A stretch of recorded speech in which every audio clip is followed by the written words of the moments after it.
Queridos irmãos, nossos votos de muita paz, com muita alegria estamos aqui para mais um estudo de uma importante obra Vinha de Luz do Espírito de Emmanuel. É o programa Estudando Emmanuel. Vamos então ler o capítulo, comentá-lo e em seguida vamos para as nossas reflexões. Vamos lá, iremos para o livro Vinha de Luz, capítulo 9, A Luz Segue Sempre. E as suas palavras lhes pareciam como desvario, e não as creram. Lucas 24:11. A perplexidade surgida no dia da ressurreição do Senhor ainda é a mesma nos tempos que passam. Sempre que a natureza divina e invisível ao olhar comum dos homens manifesta suas gloriosas mensagens. As mulheres devotadas que se foram em romaria de amor ao túmulo do Mestre sempre encontraram sucessores. Todavia, são muito raros os Pedros que se dispõem a levar para a averiguação da verdade, a levantar para a averiguação da verdade. Em todos os tempos, os transmissores de notícias de além-túmulo peregrinam na terra quanto hoje. As escolas religiosas deturpadas, porém, somente em raras ocasiões aceitaram o valioso concurso que se lhes oferecia.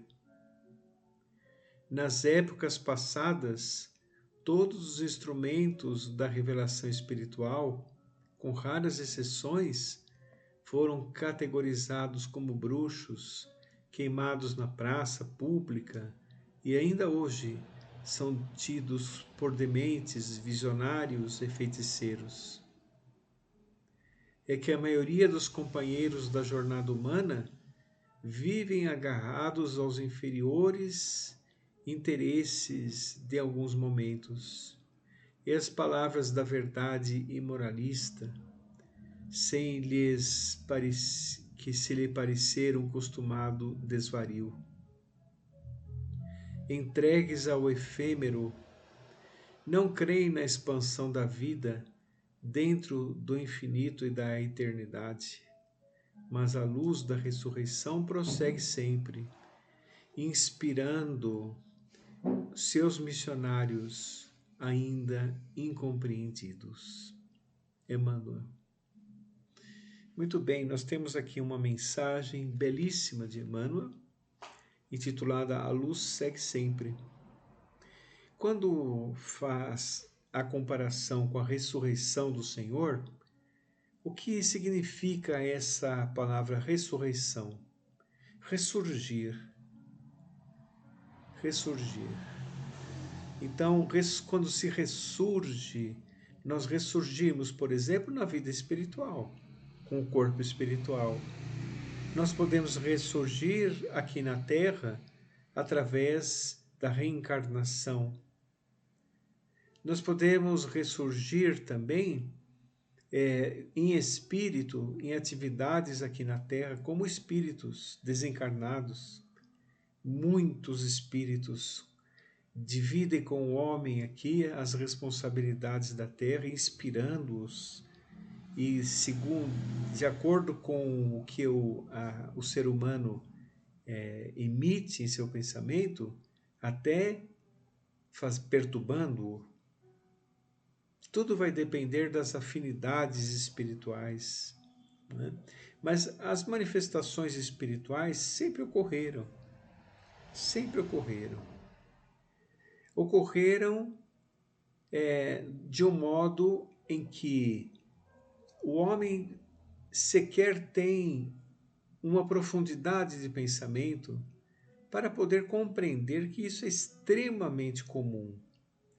Faz parte das leis do Criador a continuidade da vida, seria desdenhar da inteligência do Criador e entender que acumulamos experiências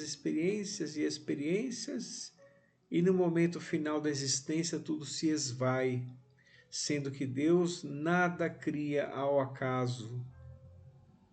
A finalidade de nós acumularmos experiência tem uma razão de ser. É a razão do aprimoramento da individualidade espiritual que somos. Então, evidentemente, isso ainda causa estranheza a muitas pessoas. Aqueles que estão na doutrina espírita, quando o Espiritismo fala da imortalidade da alma, da comunicabilidade dos espíritos,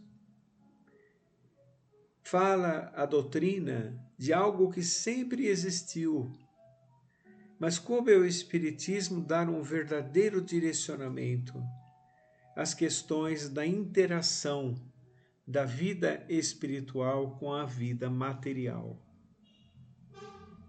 Então, muitas pessoas ainda são entregues ao imediatismo, ainda creem somente do que os seus olhos materiais veem. E mesmo sentindo algo, acham que sentem pelo cérebro físico somente. Mas, na verdade, todos nós somos espíritos. A grande comunidade humana é o conjunto de encarnados e desencarnados. Esta é a grande comunidade humana. Os que estão na vida espiritual um dia retornarão. E nós também um dia voltaremos para a vida espiritual. Nesses ciclos reencarnatórios, muitas pessoas na Terra que tiveram a oportunidade de demonstrar essa interação entre o mundo espiritual e a vida material, sofreram realmente os preconceitos e as agruras desta tarefa.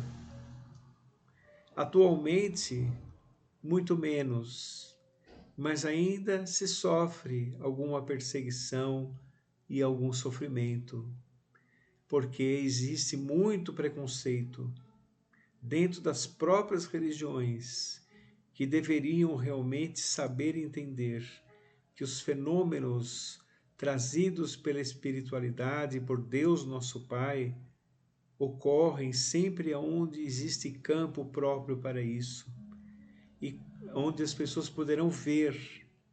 Por exemplo, darei aqui um exemplo.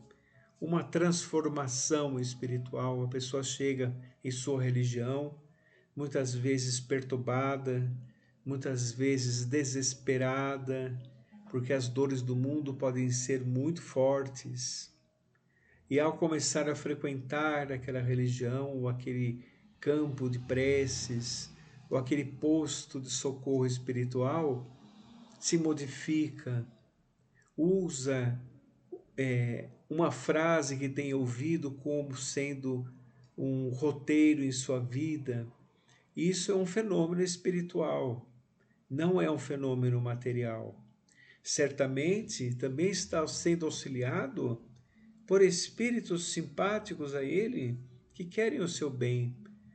Bastou simplesmente elevar o pensamento, elevar as condutas, para que abrisse campo para este tipo de auxílio. Então, realmente, nós estamos cercados de testemunhas por todos os lados, como diz Paulo de Tarso. Agradecemos a Deus, nosso Pai, a Jesus, nosso amado Mestre, por esta vida em conjunto com as providências divinas. Sem elas, nós nos perderíamos no nada e no imediatismo.